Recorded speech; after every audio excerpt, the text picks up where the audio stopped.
大家好，我是瑞克，也是全网音乐认证人徐小科，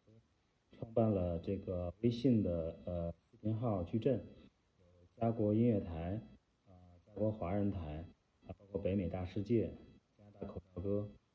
小科大百科、北美徐小科等等，一共是6个金微号，一共运营了5年。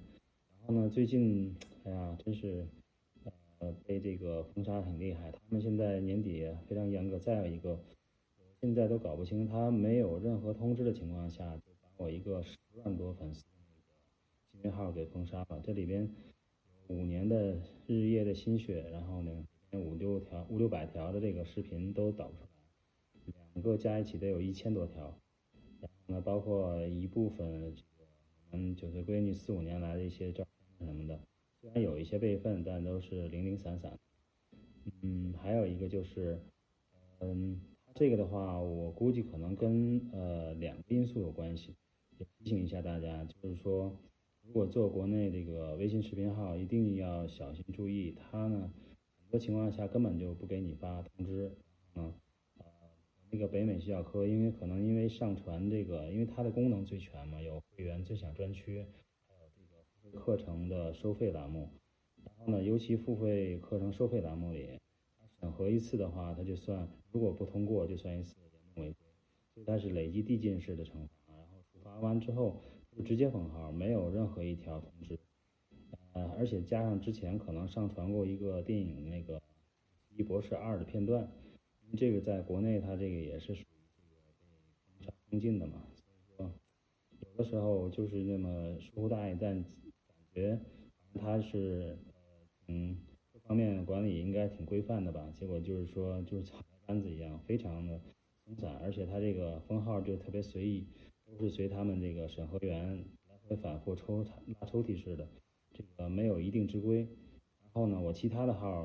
审核都通过了，然后呢就这2个金微号的话，审核不通过的次数最多，所以他就是说没有任何一条通知，然后直接就把这个封掉了，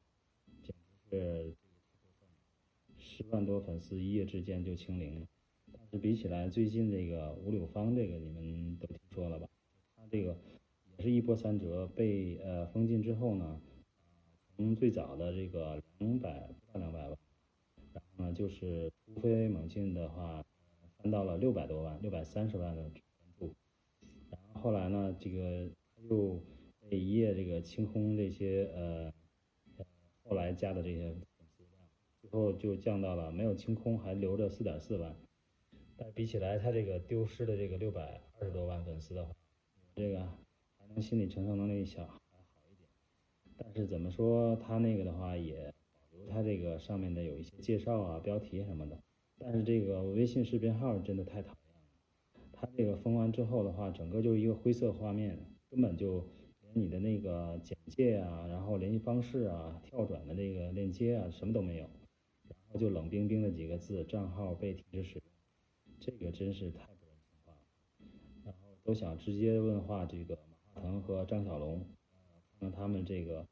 就是马上到年关了嘛，今年的这个圣诞啊、新年都过得非常不好，然后呢又赶上年底我要过生日，这真是给我的最大的这个生日惊吓，而不是惊喜。还有，如果要是大伙儿有什么方法的话呢，可以帮着解封的话，我都试了各种渠道，包括那个新浪，我有一个微博的新微号，给他们这个腾讯客服也都发了一些帖子，也给他们那个 channel 的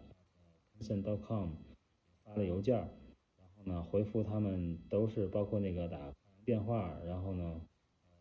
腾讯客服的人工回复也是。你的账号属于这个被停用状态，他也不告诉你怎么解封。然后吧，我包括网上攻略我都看了一下，写了一些保证书啊，什么都上传，还是没用。试了各种方法，所以说，因为我的金微号比较多吧，狮子多了不怕咬。但是搁一般人的话，就一个金微号，这个就要了命了。之前的话，听说在国内就是公众号有一个说唐朝、明朝那种事儿，那点事儿吧，然后被封掉之后，他差点去跳楼，这个也是国内媒体人的一个最大的这个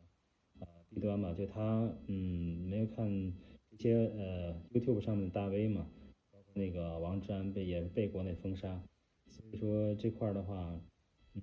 还是 YouTube 这边感觉要公平公正一些吧。然后我也好久，其实一直在也用这个 YouTube，而且注册的年头也不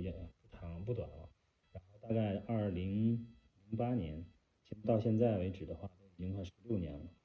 所以说今后可能会多在 YouTube 这边投入一些精力，还不如在这边整起来10万粉丝。然后欢迎大家多多点赞订阅。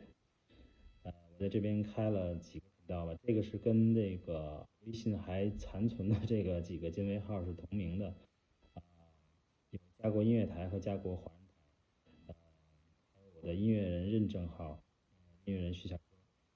将来这块我可能会在这个频道讲一讲这个就是国内的这个自媒体现状和这个